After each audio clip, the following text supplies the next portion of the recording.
Ram, Jai Ram, Jai Jai Ram, Om Sri Ram, Jai Ram, Jai Jai Ram, Om Shri Ram, Jai Ram, Jai Jai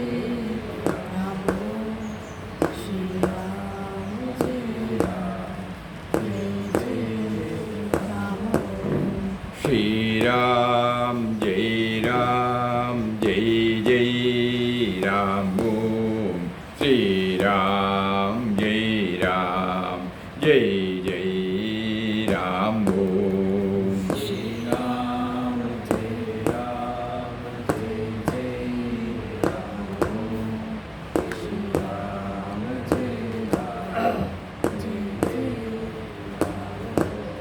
Shri Ram, Jai Ram, Jai Jai Ram, Shri Ram, Jai Ram, Jai Jai Ram.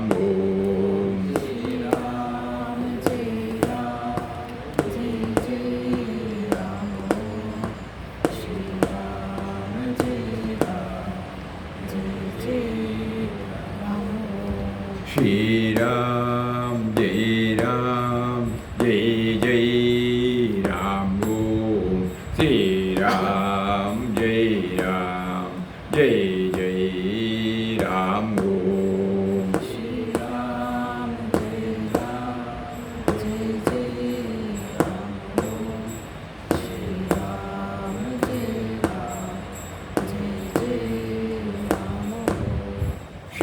Ram, Jai Ram, Jai Jai Ram, Shri Ram, Jai Ram, Jai Jai Ram.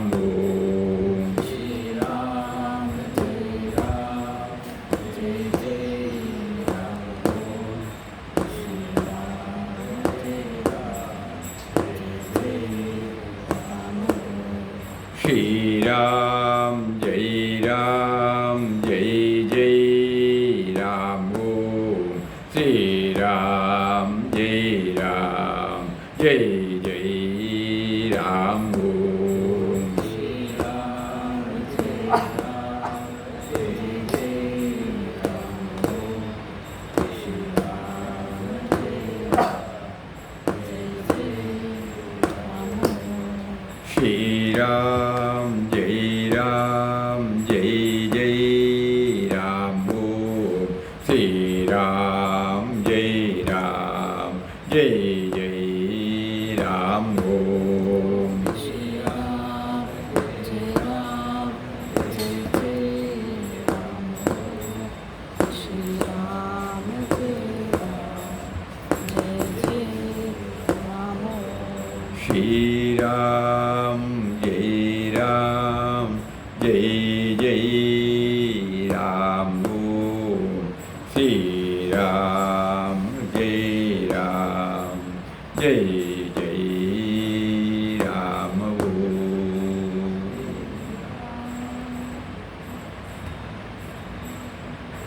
Om Shri Ram, Jai Ram, Jai Jai Ram. Hari Om to everybody.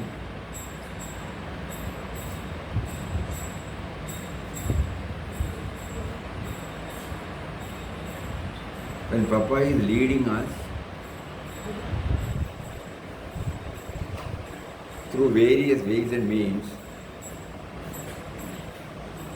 to equip us, to prompt us, to motivate us, to keep up his remembrance.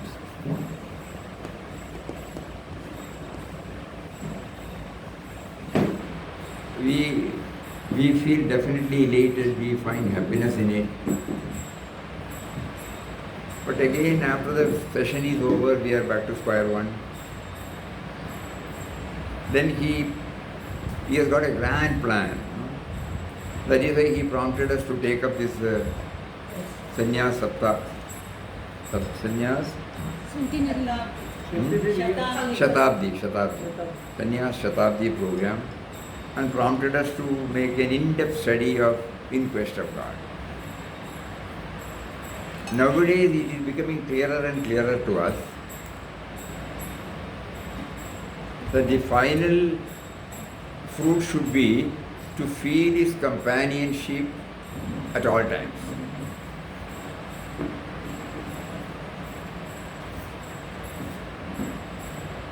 Probably that could be one of the reasons why he added this caves, outpouring from the caves, outpouring from the caves. Because there's a dialogue. It's purely a dialogue that is going on inside. And later on at the feet of God also we find the same inner dialogue that is going on. In the vision of God, he brings it out beautifully in the form of an anecdote, how he developed this. So then he gives us the reason that ultimately all our spiritual disciplines should converge into this point. Even now while we are talking, though he is not coming in the front, he is motivating us, he is making us to say. But at times, for reasons unknown to us, he doesn't give us that feeling. With the result, we feel we are talking. The more we think about it, just now, before coming to the satsang program, the senior devotee was discussing with us how do we feel that we are all chanting Ram Nam, but that means that somewhere some gap is there. We have to fill in that gap and see that the thread is maintained. The joy in repeating Ram Nam has been blessed to us, no doubt about it. But the gap, that means after the Ram Nam chanting, before another session for Ram Nam comes up, there is a gap in which we don't feel the connection. Again, the sense of individuality dominates, we can see.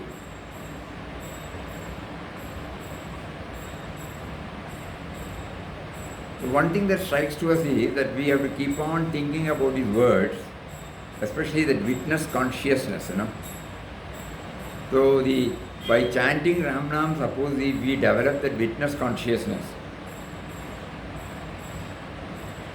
which is always there, which is not coming and going. We know that we are talking, we know that we are looking, we know that we are hearing, we know that we are thinking, we know that we are smelling, we know that we are eating, we know that we are remembering memories, we know that we have forgotten. Even the act of forgetting, oh, I forgot. We say that, So there is a knowing principle illuminating all these experiences. Papa could establish the live connection. We were just going through that episode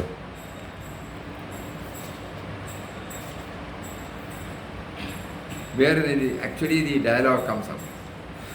Ramdas's chat with Ram.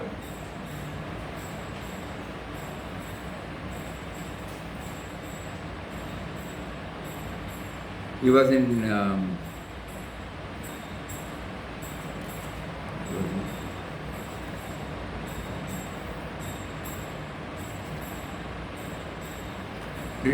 Himalayas. The old man pointed out with his finger the direction.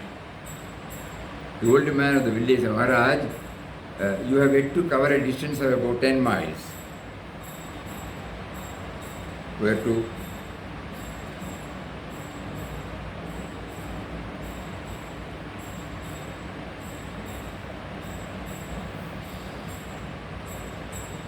There is no footpath, nor are there any villages on the way. If you venture alone, God only should be your guide. I can only show you the direction in which you have to go. Normal chat. So the old man pointed out with his fingers the direction, and Ramdas tramped on. After walking about a mile, he found himself in a dense jungle, the ground being covered with dry leaves, almost knee deep. He waded through them. He was in fact going on at random, and he was in a conversational mood. Now you see some clues, he is giving now. He was in a conversational mood. That means we are absolutely alone. We try to develop this witness consciousness, becoming aware of his presence, feeling his aware presence, and then the talk. He addressed Ram. Divine Mother, it is yourself who has brought this child here to roam on these sacred hills. It is up to you to lead and guide him. As he walked on, he came upon a sloping hill. Here he discovered, at the edge of a cliff, a cave. He had heard that such caves were usually lairs of wild beasts. He thought that he had now an opportunity of getting darshan of Ram in the form of a tiger or a lion. He jumped into the cave and shouted Hari Om 3 times, waited the result. None came out of the cave. It was Ram's will that he should not come face to face with wild beasts. He came out.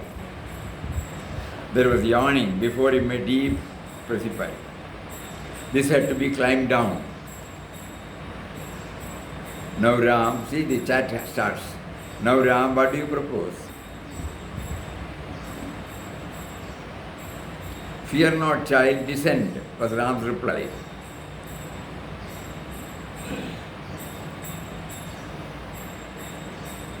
Intuitively feeling the reply,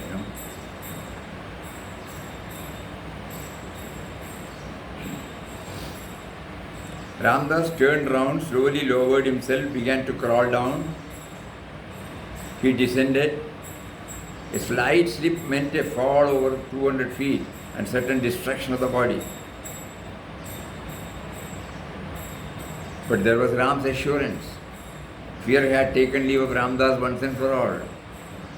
Slowly, steadily, step by step he got down. The body of Ramdas seemed to be like an inflated rubber doll. So light, so buoyant. Breathing had automatically stopped. The fragile foot supports had at times been trembling, sending down bits of stone layers through the pressure of the foot, producing by their fall reverberating sounds at the depth of the valleys below. What time it took him to reach the bottom of the ravine, he had no idea. It all appeared to be short. He at last alighted at the base of the rock. Here again he cried out of high pitch, Hari Om, making the giant hills all around resound with the echo. Ramdas exclaimed, Ram, how glorious you are. You have made Ramdas perform a most marvelous feat. Ram rejoined, this is not all. More feats are in store for you. Ramdas continued his journey. Ramdas says, O Ram, how blessed is Ramdas to be conscious of your company with him, even in this lonely place.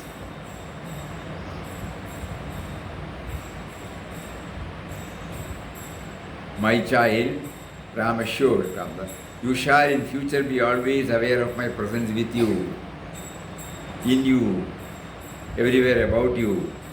I grant you this knowledge based upon your perfect oneness with me. You and I are one.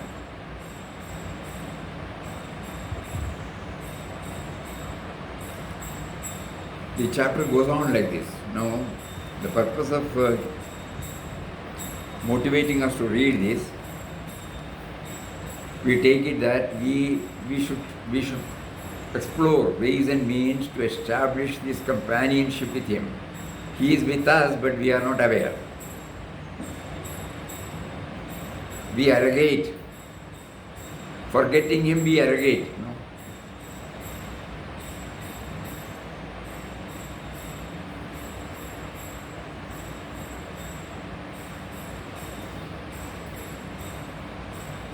So this companionship is something, that everything zeros to that. We may say God realization, mukti, all those big, big words. But for people like us who are used to hear ordinary words, Papa is bringing out this. Forget about all those things. Develop your closest companionship with Him. He is with you, that you have intellectually understood, rationally understood, logically understood. Now you have your struggle is to somehow make it a reality.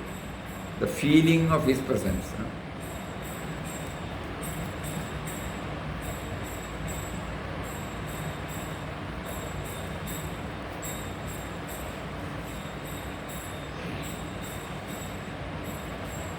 Chidanji Maharaj says in one of his articles, what should God mean to each and every one of us? What is our relationship with God and God's relationship with us? Being all-pervading and indwelling, He is our constant companion. He is our lifelong companion from the moment we draw our first breath until our last breath. First breath and last breath is the sense of individuality's existence. So from that moment He is there with us. Even the breathing, is made possible because of His presence. The present me now, who came out of the womb of my mother, did not bring anything, this breath. So He provided. That I should remember now.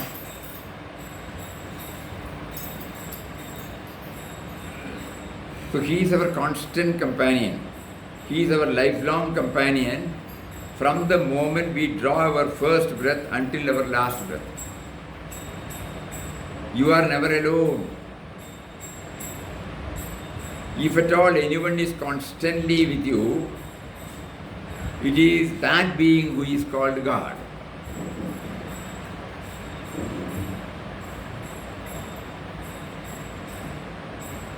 You are never alone. If at all anyone is constantly with you, it is that being who is called God. He is a Sakshi, a constant silent witness. All-knowing, He not only knows everything about you and knows you best, He knows even more about you than you yourself know. There is nothing that He doesn't know. He knows you totally. He also tolerates you totally. With all your shortcomings, minus points, drawbacks, imperfections, insufficiencies, He is the most tolerant of all beings. We now realize, even when we don't recognize Him, even when we don't hand over things to Him, we feel, it is ours, we are the deciding factors, we are the doers, we are the thinkers. He accommodates, He tolerates.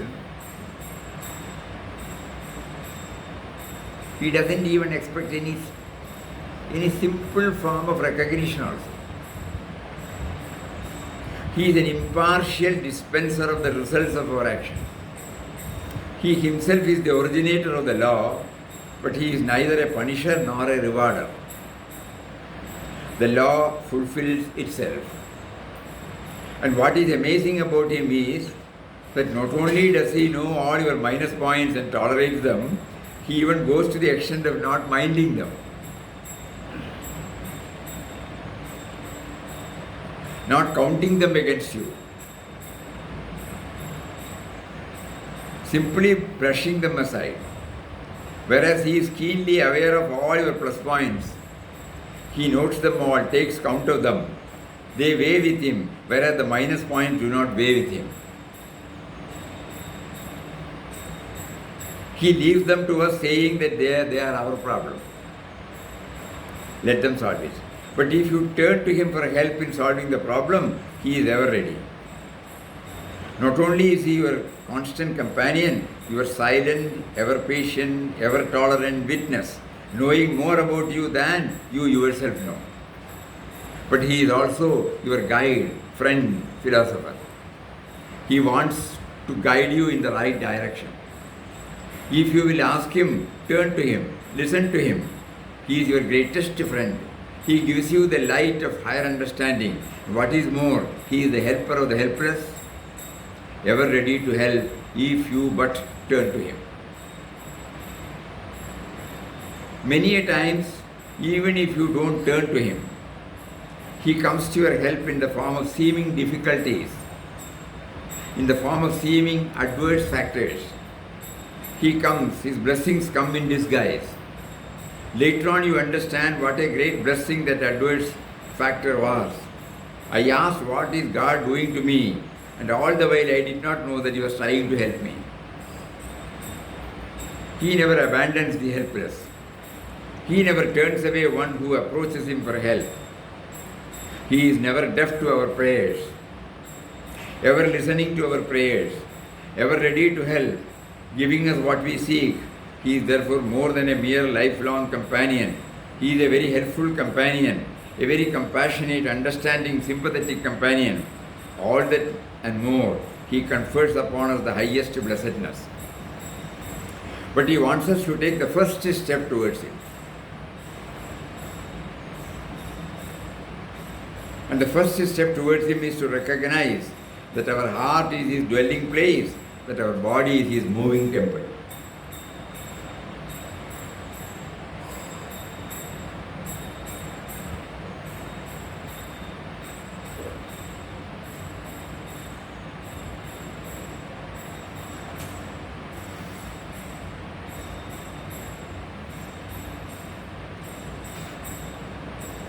Swamiji Maharaj says, what is the first step? First we have to keep on hammering this truth.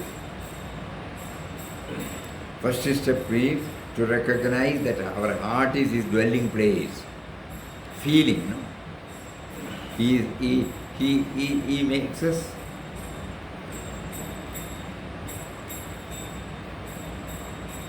to become aware of his presence through the feeling.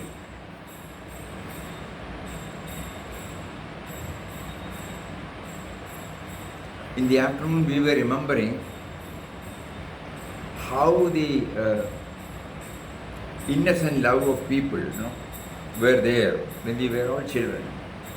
That feeling, it gives an inexplicable, pleasant feeling in our heart.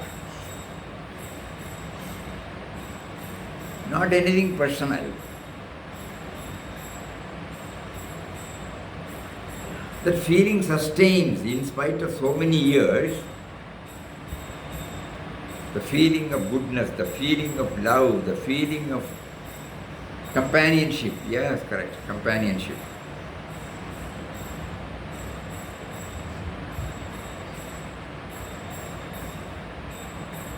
It gave us tremendous joy. It still continues to give us the tremendous joy the moment we remember. So what is that feeling? So heart is normally, it is not the biological heart, The heart, and always the word heart is used for the seat of feeling. Prayer from the bottom of the heart, when we say feeling, with feeling. So number one is, our heart is his dwelling place, and that our body is his moving temple. Thus we must keep it worthy, clean, pure. Poet Rabindranath Tagore says, O God, thou who art the life of my life, I shall ever keep my body pure, knowing that thy living touch is upon all my limbs. I shall ever keep my heart pure, knowing that it is your royal throne within this body temple.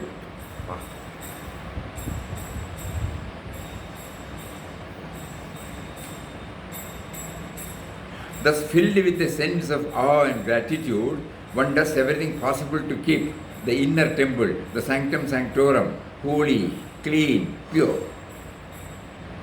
And when through constant effort and sincerity, through earnestness and great inspiration, the individual devotee, bhakta, sadhaka, yogi works to keep the heart pure, then in the pure heart, the recognition of God's great worth dawns.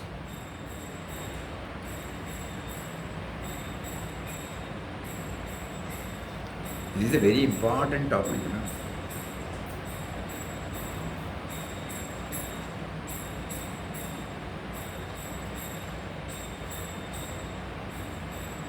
Only a pure heart can recognize the great worth of God.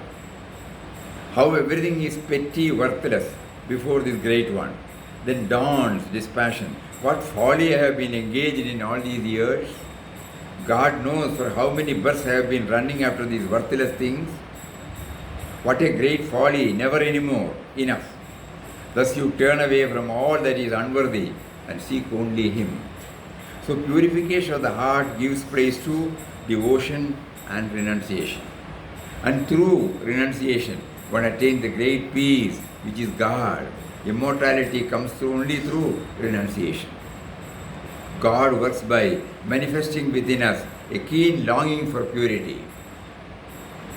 Through purity comes devotion. Through devotion comes dispassion, vairagya. Through dispassion, through renunciation comes the ultimate. One attains immortality and the peace that passeth understanding.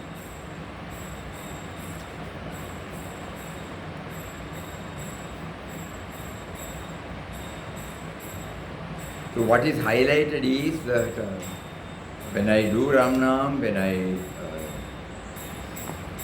do bhajan or hear bhajan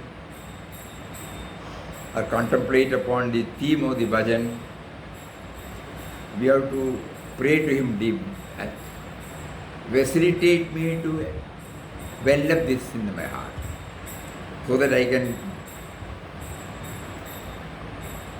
get the clue to move towards you.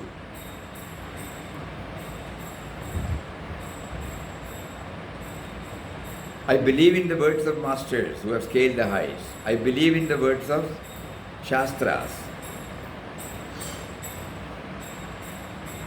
Everywhere it has been clearly mentioned that He is there in our heart. He is in the form of feelings. But now, whenever I forget this, mostly I forget this, please pull me up and remind me that even the very act of forgetting, is because I am there. So don't worry. I like that you please make me understand even when I forget and I immediately remember you. You are within me. You have given me a sense of individuality, making me feel that I have to do certain things. That is okay. A thought in the form of a thought. Mind means a thought flowing. Mind or intellect. And then that the thought and the mind makes the body to act. Everything is okay. But behind that, you are there, you are there, you are there. You activate my mind. And at the same time, you don't get tainted by whatever the mind does. You don't get tainted by whatever my body does. But you remain pure, immaculate. Why don't you please make me aware of your presence? That companionship I need. In fact, that is the one only I need. I don't need anything else. So my Nama chanting is to make me aware of your presence always. I was doing it as a discipline. It has taken me long to this stage. But now I want you to make me feel your constant companionship. Probably that aspect I have not brought in while chanting the name, or while attending to bhajan, or while going through the Shastras, Swadhyay, or when I meet Mahatmas. This has not come to me. I immediately look at the outer objects and get some emotional joy, sentimental joy. And after I come back, I am back to square one. It has been going on for a long time. Now it is enough is enough. Time is running out. Please make me aware of your presence. your companionship, now and here.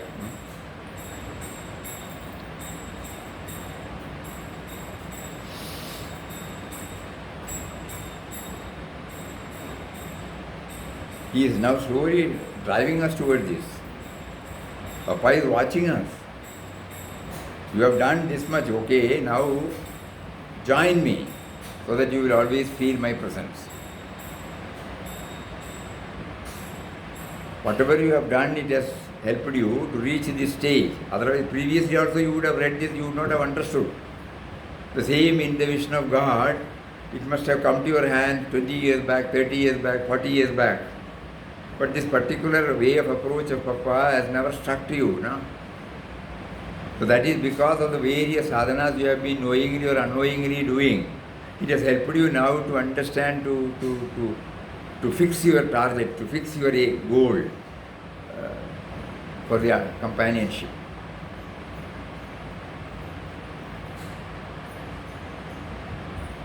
So none of us need to get dispirited, but at the same time let us become clearer and clearer. As much time as possible during our waking state, let part of the mind crave for this companionship. As we said, that is why during this Shatabdi period, when he prompted us to concentrate on In Quest of God, to treat it as a manual for our spiritual journey, even then little doubt was there, no? But he made it clear now. You go to the last portion, appendix, there, throughout the 37 chapters, this is there, but you would not have noticed. That is why it was made clear through that heart pourings, where he has not moved out of the cave, he has not met anybody, he is not talking to anybody, but he is talking to the indwelling spirit.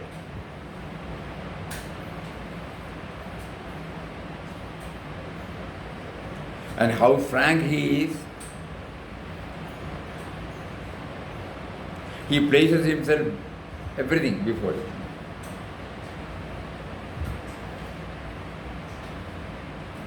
And then how he intuitively feels that his prayer has been heard.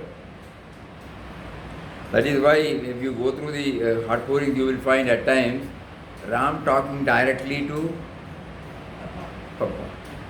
Papa talking directly to Ram.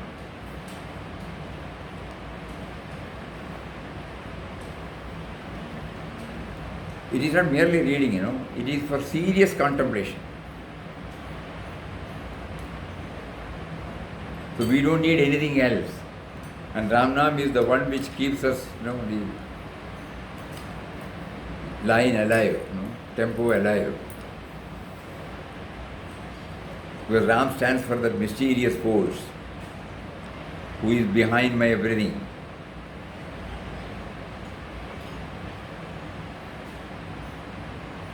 So let us all try our level best to fan this, fan this line of thinking. He is there, but his companionship is not recognized.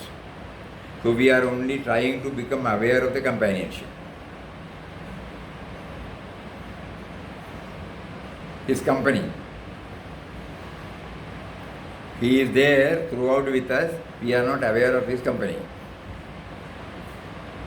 So all our labeled spiritual discipline should enable us to bless us with this.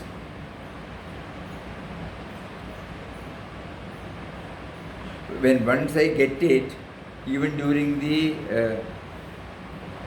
non-labeled activities, I will be able to keep up the same relationship. That is why, there is no mundane or spiritual. Everything is spiritual.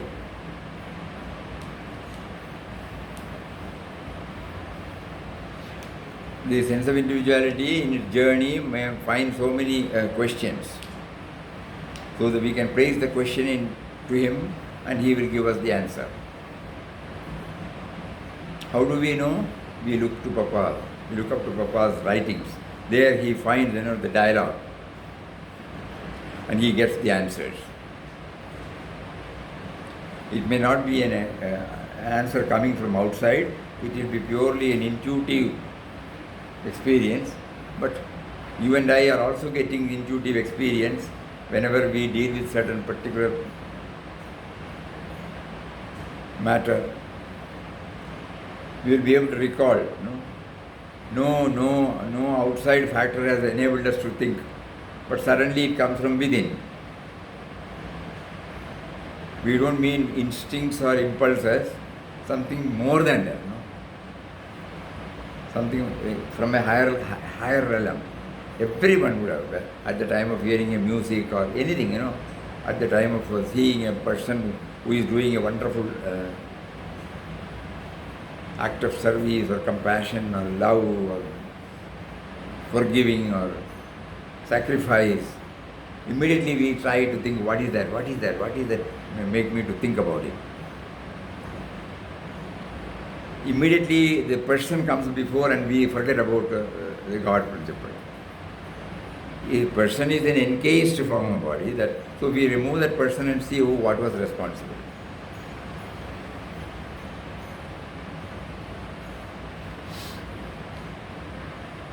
So we fill our mind with all positive thoughts, as much as positive incidents, goodness. These are all some of the signs by which we become aware of His presence.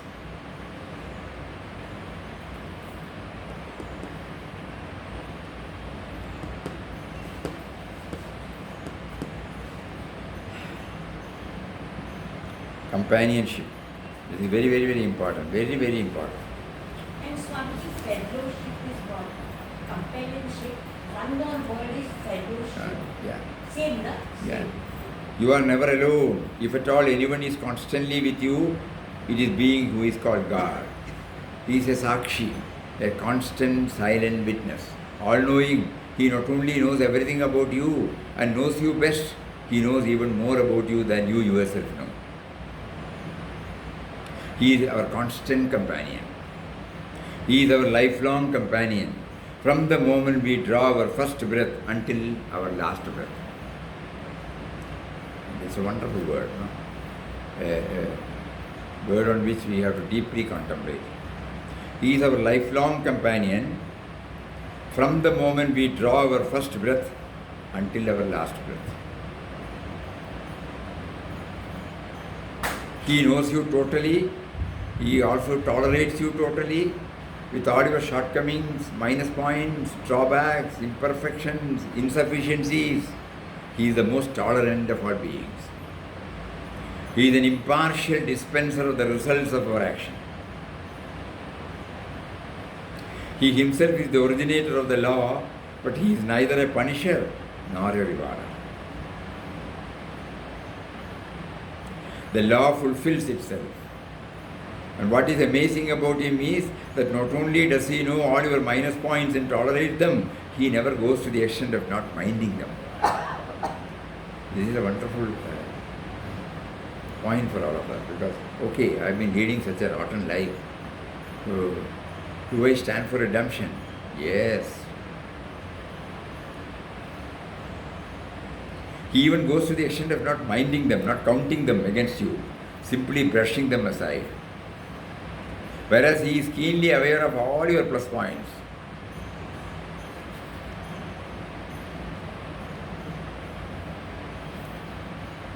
He notes them all, takes count of them. They weigh with you. Whereas the minus points do not weigh with him. He leaves them to us saying that they are our problem. That means he does not disqualify us to make us aware of his presence. So when we know about his generosity, about his, that's why he is called Karunanidhi, all merciful Lord, all compassionate Lord. Because he tolerates our nonsense, forget about others. How many times we arrogate in a day? I do this, I do that. And he keeps on. He doesn't leave us and go. That is called toleration. No? We have never felt that all credit should go to him. Because if he is not there, I am not there. Simple fact.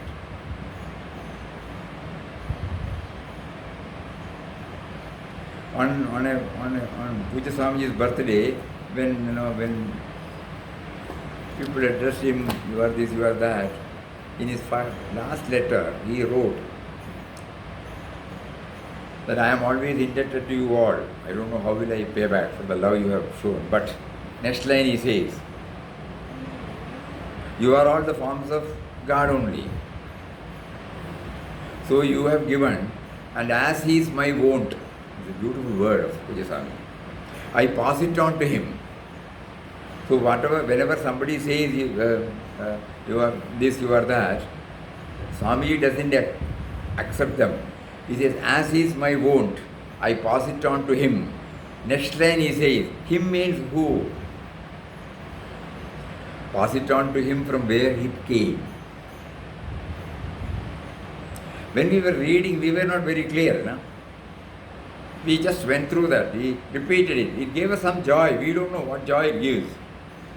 But now it is becoming clearer and clearer. No? He is our constant companion. So whatever, he is the one who gives life, who gives awareness, who gives this feeling. So naturally, whatever the sense of individuality is credited with by outsiders, naturally it belongs with its power. That means Puja Swamiji's awareness of that companionship enabled him to pass it on then and there. No? Not accumulating it, then passing it on. Then and there, then and there. That is why his self-effacement was total. We used to praise, we used to see that. We never went deep down. But this is possible. Before our eyes, it was made possible for us to see him. No? See this. So the companionship. Ever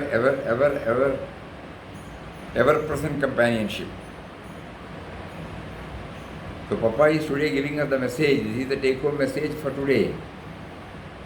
We have to develop this companionship. Whatever we do as a spiritual discipline, ultimately it should lead us to this companionship. And companionship will not be felt when the me and mine is becoming stronger and stronger. That also we have done.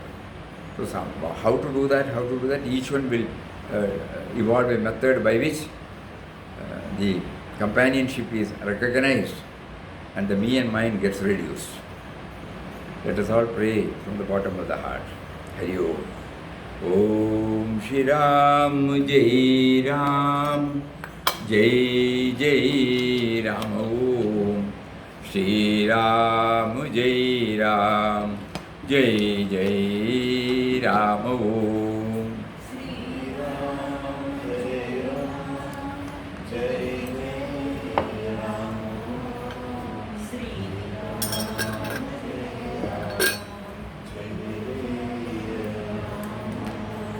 Shri Ram Jai Ram Jai Jai Ram Om Shri Ram Jai Ram Jai Jai Ram Om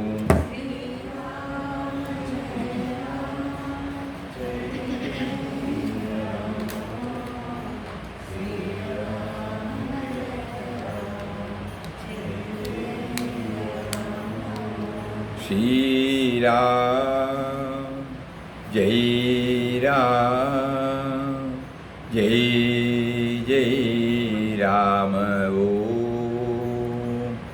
Shri Ram Jai Ram Jai Jai Ram Om Shri Ram Jai Ram Jai Jai Ram